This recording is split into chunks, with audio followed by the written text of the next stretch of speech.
Before I begin, let me just say that I made a fuck up yesterday during my WrestleMania 15 review. I said that The Rock and Austin wrestled 3 times at a WrestleMania for the championship. Actually, that was a lie. Apparently, WrestleMania 19 was Austin's last match. So, again, probably gonna get a lot of shit for that, but maybe not. Anyways, on with our review. Suffer in silence! Hey, me and Matt here. So, let's talk about WrestleMania 2000. WrestleMania 16.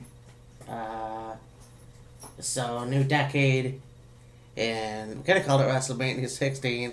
But just like WrestleMania 15 with the Roman numerals, it's WrestleMania 16. And, wow. What a shit show that was. I mean, you talk about ego. Yeah, there you go. The main event could have been good. Unfortunately, it was a great concept, but things could have went way better. So anyways, yeah, you had The Rock, Triple H, Big Show, and Mick Foley in a fatal four-way. The catch was McMahon in each corner. Now, this is interesting to me. You know, Stone Cold Steve Austin got run over by a car at the Survivor Series. We later found out it was the Rikishi, and I did it for The Rock. So, he obviously wasn't in WrestleMania 16, and here we go.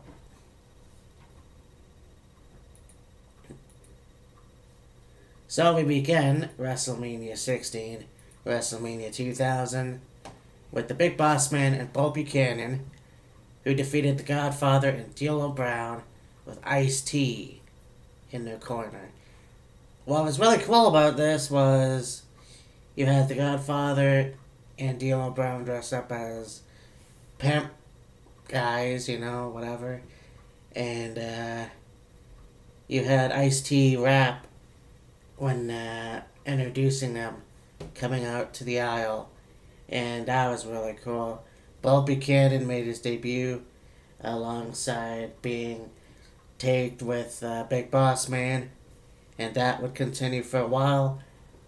Buchanan, I don't think underrated, but he was just one of those guys that was in the WWE for a long time, for a few years. Being with the Big Boss Man, being with Ray DeCensor, being with John Cena, that was actually the best John Cena gimmick. And not having, to my knowledge, that I remember, a championship belt. Yeah, not that I know of. I can't think of anything right now, but, again, I'm not sure what he's doing now.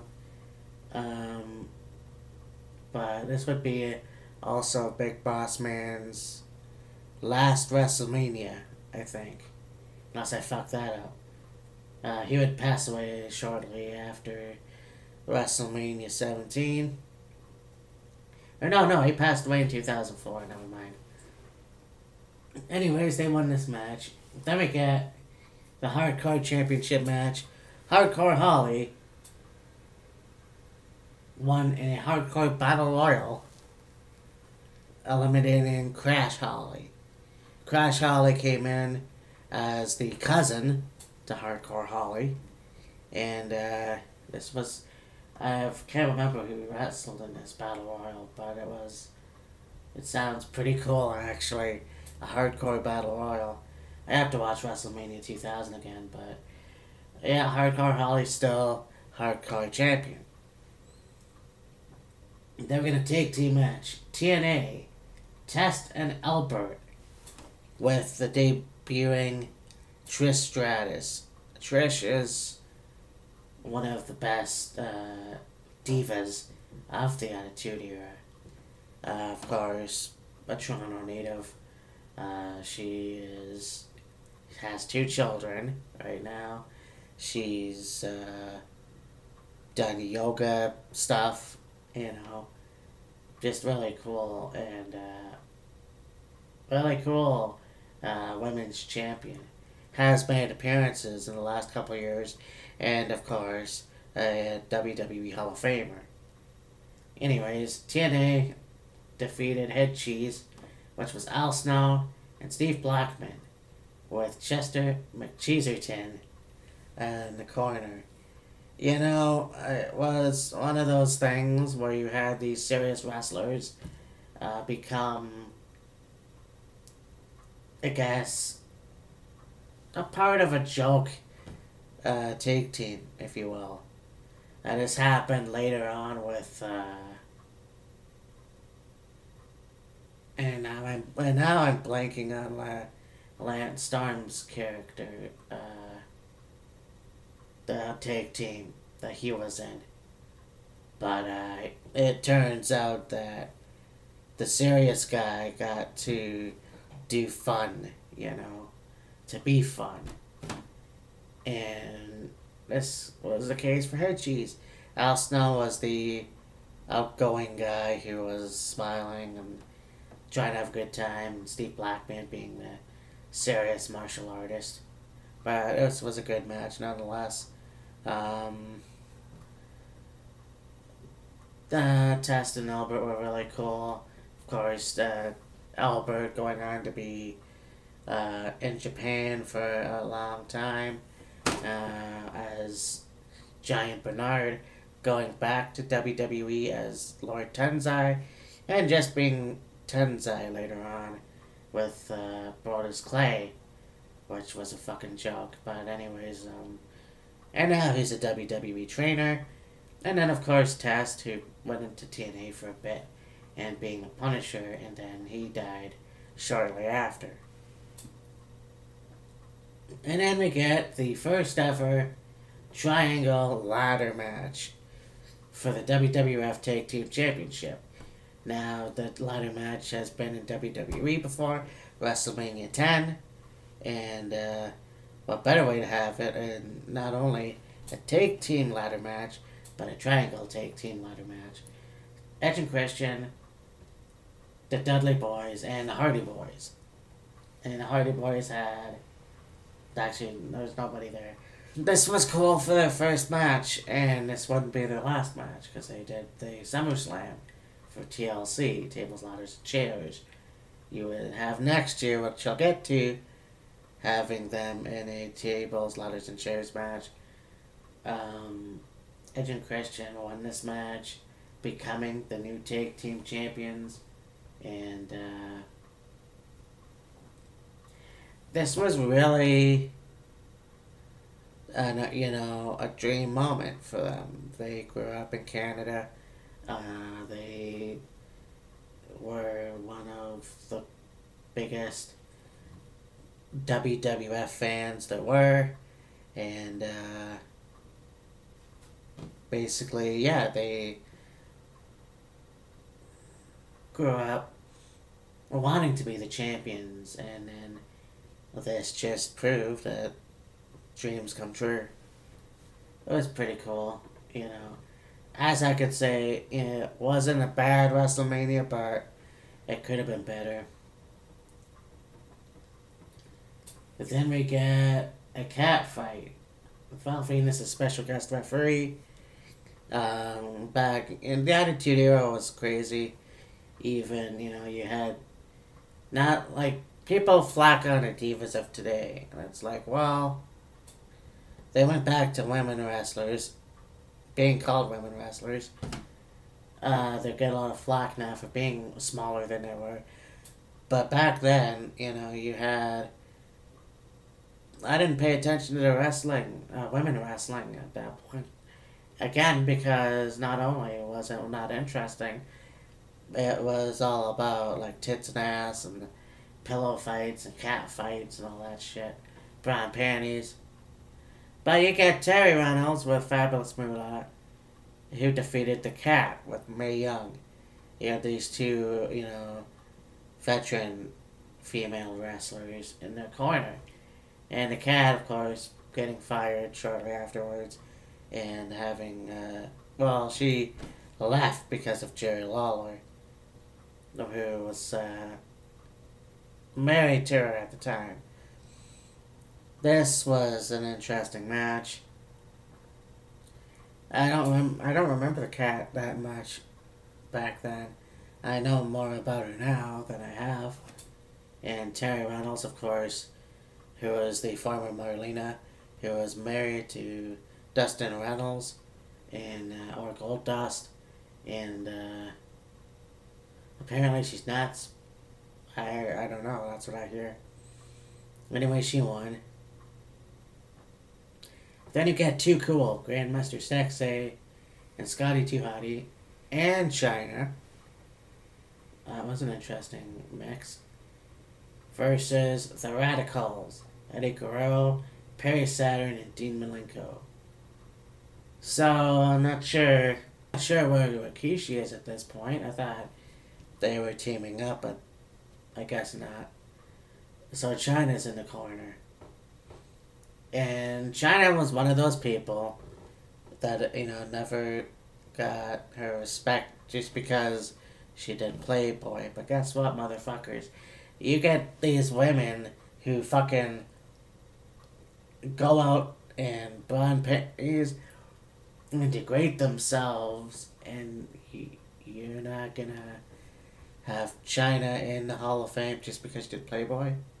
Or is it the fact Stephanie McMahon is because you're fucking ashamed of yourself for stealing Paul Levesque away from her? I don't know. But nonetheless, she was a trailblazer in a way that she could beat up the boys. And it wasn't an issue. Yeah, she looked a lot different than other divas, being, muscular, more muscular, having that build. She could go with the boys. She could wrestle. And you know what? They had no problem with beating her up as well. And that's the thing. Nowadays, it's been like that for years now. Women can hit the men and whatever, but guys just can't touch them. And to me, that's not really fair. I understand where they're going with it, but at the same time, it's not fair. So back then, you had Chyna be getting stunned. You had her in a match with Jeff Jarrett. You had her in this match, and it was really good. Anyways, Too Cool and Chyna won this one. I know I was getting off topic there, but there's a lot of things that really get to me still to this day. I think about it anyways. Then we get the triple threat match for the Intercontinental Championship and the European Championship. So we have Chris Benoit, who, it was two falls. So it was Chris Benoit who defeated the Intercontinental Champion. Let me see if I get this right. Kurt Angle was the Intercontinental Champion. And I can't remember what now. One of them was the fucking champion. Alright, so Benoit won the first fall, and Chris Jericho won the second fall. I thought this was Kurt Angle that won both belts. Unless I'm missing something. That is so fucking confusing. I'm gonna have to watch that again. That was an interesting match. Like I said last time, I missed the European Championship. Then we get... Oh yeah, so this is why Rikishi wasn't in the last match. Two fall... Triple threat match for the... Oh, no, sorry. This is a tag team match. Rikishi and Kane with Paul Bearer, who defeated Degeneration X, X-Pac, and Road Dogg with Tori. Now, DX broke up a year before, and you had fucking, you know, I guess, Billy Gunn go off and do his own thing, and the only people who were Degeneration X were X-Pac and Road Dogg Jesse James. And, you know, that's happened for a few months, and then they reunited. Triple H, it was actually really cool. Triple H came in the ring with the New Age Outlaws and X-Pac, and they reunited, except this time they went back to being a heel stable for a while. And then, anyways, Rikishi and Kane won. Kane had changed his attire from, you know, the onesie or whatever you want to call it, with the red and the black, to just having a muscle shirt that was red and black, and it was pretty cool. The mask was reverse red and black as well. But this was a good match. I really enjoy. Kane back then was even better. Rikishi as well. We got the stink face. Yeah, there's not really much more I could say about it. Then we got the 4-way elimination match with the WWF champion, or the WWF Championship nonetheless. You have the champion Triple H, The Rock, Mankind, or Mick Foley, and the Big Show. Now, what pisses me off is, you know, you have your ego. There's a thing called ego, and then there's like really pushing the fucking thing. And WrestleMania 2000, the main event, was wasted on that. It was a great concept, but I think it could have been for another wrestling event, wrestling event, pay-per-view, whatever you want. There's Triple H with Stephanie, Mick Foley with Linda McMahon, The Big Show with Shane McMahon, and The Rock with Vince McMahon. And, of course, Triple H being the fucking champion. Now, that's fine, and that's all fine and good. You don't understand how shitty that is. Because on the cover, you had The Rock versus Triple H for the WWF Championship. And that would have been fine and good, but for some reason, this turned into a fatal 4-way. Now, recently, 2 years ago at WrestleMania, you had Ronda Rousey come out to cut a promo with The Rock, Triple H, and Stephanie. Now, last year you would have had a great match.